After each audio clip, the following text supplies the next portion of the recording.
নমস্কার প্রিয় কৃষক ভাইরা, আপনারা দেখছেন আপনাদের প্রিয় কৃষি বিষয়ক YouTube channel agriculture helper Bengali.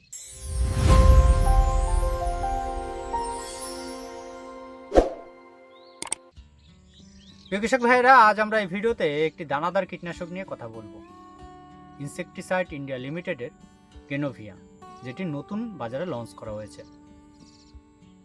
তো আজ আমরা এই ভিডিওতে এই গ্রেনোভিয়ার টেকনিক্যাল সম্পর্কে আলোচনা করব, এর মোড অফ অ্যাকশন সম্পর্কে জানবো, এটি কিভাবে কীটেদেরকে দমন করতে পারে, কখন ব্যবহার করতে হবে, কি পরিমাণে ব্যবহার করতে হবে, এর মোটামুটি বাজারে কীরকম দাম আছে, এই সকল বিষয় নিয়ে আমরা এই ভিডিওতে আলোচনা করব। ভিডিওটি কিন্তু খুবই গুরুত্বপূর্ণ হবে, ভিডিওটি মন দিয়ে দেখবেন, স্কিপ করবেন না, অনেক তথ্য মিস করে যাবেন।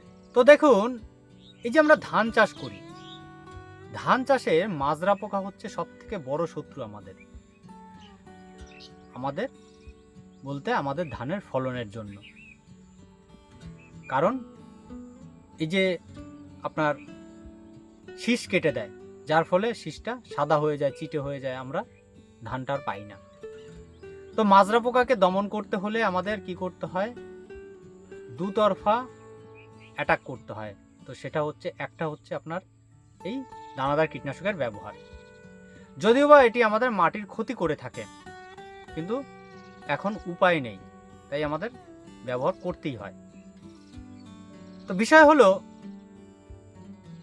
এখানে এই যে ইনসেক্টিসাইড ইন্ডিয়া লিমিটেড যে গ্রেনোভিয়া প্রোডাক্টটি লঞ্চ করেছে, এর মধ্যে যে দুটো টেকনিক্যাল দেওয়া হয়েছে, একটি টেকনিক্যাল শুধু মাজরা পোকা এবং ধানের পাতামোড়া পোকাকে কন্ট্রোল করতে পারে, আরেকটি টেকনিক্যাল কিন্তু আপনার যেটা বিপিএস, ব্রাউন প্লান্ট হপার, শোষক পোকা, কারেন্ট পোকা, অনেকে অনেক নামে বলে, তো তাকে দমন করে থাকে। এবং বিশেষ করে এটি সেই কারণেই তৈরি করা হয়েছে, যেই এলাকায় কারেন্ট পোকা বা বিপিএস এর আক্রমণ সব থেকে বেশি হয়, তাকে রোধ করার জন্য এই প্রোডাক্টটি বাজারে নিয়ে আসা হয়েছে। তো এর মধ্যে দুটি টেকনিক্যাল, কি কি টেকনিক্যাল দেওয়া হয়েছে, একটি হচ্ছে ট্রাইফ্লু মেজোপাইরাম, আপনার 0.45%। এই যে ট্রাইফ্লু মেজোপাইরাম, এটি সাধারণত আমাদের এই বিপিএস শোষক পোকাকে দমন করতে পারে। এর মধ্যে আছে ক্লোনেট্রানিলিপ্রোল 0.50%, এবং এটা কি ফর্মে আছে, জিআর ফর্মে আছে। এই যে ক্লোনেট্রানিলিপ্রোল, এটি কি করে, এটি আমাদের এই যে ধানের মাজরা পোকা, পাতামোড়া পোকা, এদের দমন করে। এর মধ্যে কন্টাক্ট অ্যাকশন, সিস্টেমিক অ্যাকশন দুটোই আছে। কন্টাক্ট অ্যাকশন এখানে কিভাবে কাজ করবে, অনেকেরই প্রশ্ন থাকবে, কারণ স্প্রের মাধ্যমে বুঝলাম কীটের সংস্পর্শে আসবে, কিন্তু দানাদার কীটনাশকগুলো যখন আমরা ব্যবহার করব, সেখানে কন্টাক্ট কি করে আসবে। দেখুন, যখন আমাদের ধান গাছ মোটামুটি, আমরা বারবার বলি যে 20 থেকে 25 দিন বয়স যখন হবে, তখন আমাদের ধানের মাজরা পোকার আক্রমণের একদম প্রারম্ভিক সময়। সেই সময় আমরা জমির উপরে দেখব কিছু মথ উড়ে বেড়াচ্ছে, তারা ডিম পারবে এবং ডিম ফুটে লাভা পরিণত হবে। সেই লাভাগুলো আমাদের গাছের মধ্যে প্রবেশ করে একদম মাঝখানের যে মাছ পাতা, সেটাকে কেটে নষ্ট করবে। এইখানেই হচ্ছে আমাদের আসল খেলা। দেখুন, আমরা দানাদার কীটনাশক ব্যবহারের সময় আমরা কি করি, জমিতে জল দিতে বলি।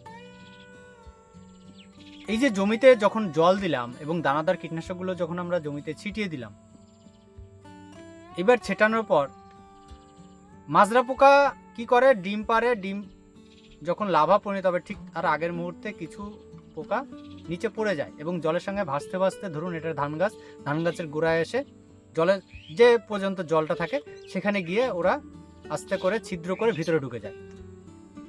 এইবার প্রথমত যদি আমরা জমিতে জল দিই এবং সেখানে দানাদার কীটনাশক দিই, জলের যে পর্যন্ত লেভেল থাকলো সেইখানে যদি মাজরা পোকা থাকে, তাহলে সেটা কন্টাক্টের মধ্যে চলে আসছে, কারণ জলটাকে বিষাক্ত করে নিয়েছে, তাহলে সেইখানে কিন্তু পোকাটাকে মেরে দিচ্ছে।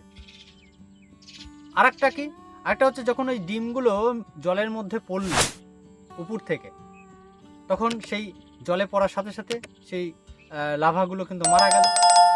তাহলে এইভাবে কন্ট্যাক্ট অ্যাকশনটা এখানে কাজ করে।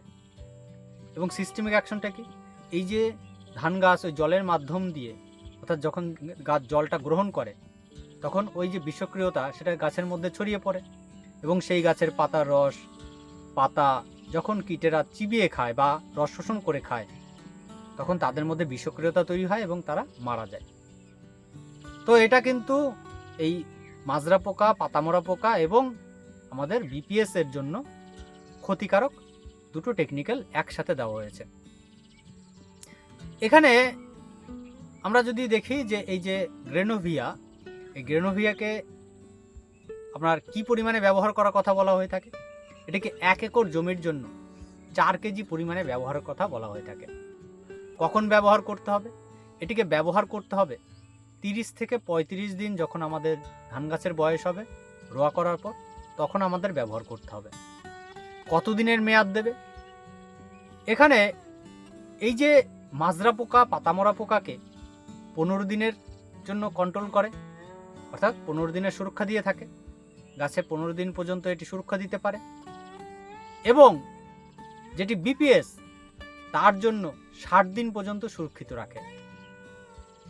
অর্থাৎ আমরা এখানে যদি দেখি তাহলে মাজরা পোকার জন্য কিন্তু খুব অল্প দিনের সুরক্ষা দেয়। কিন্তু এর মধ্যে এই একটা ভালো দিক আছে, সেটা হচ্ছে বিপিএস কন্ট্রোল, যেটা অনেক দামি দামি কীটনাশক ব্যবহার করে কন্ট্রোল করা অসুবিধা হয়ে যায়। তো যে এলাকায় বিপিএস এর আক্রমণ বেশি, আপনারা সেখানে কিন্তু এই দানাদার কীটনাশকটিকে ব্যবহার করতে পারেন।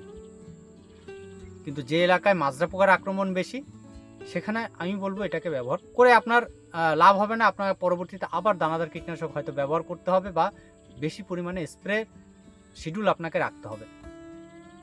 আর আপনি বিশেষ করে যখন স্প্রে শিডিউলে যাবেন, তখন এই দুটো টেকনিক্যালকে বাদ দিয়ে আপনার ক্লোনেট্রানিলিপ্রোল এবং ট্রাইফ্লুমেজোপাইরাম, এই দুটো টেকনিক্যালকে বাদ দিয়ে অন্য যে টেকনিক্যালগুলো আছে সেইগুলোর স্প্রে নেবেন।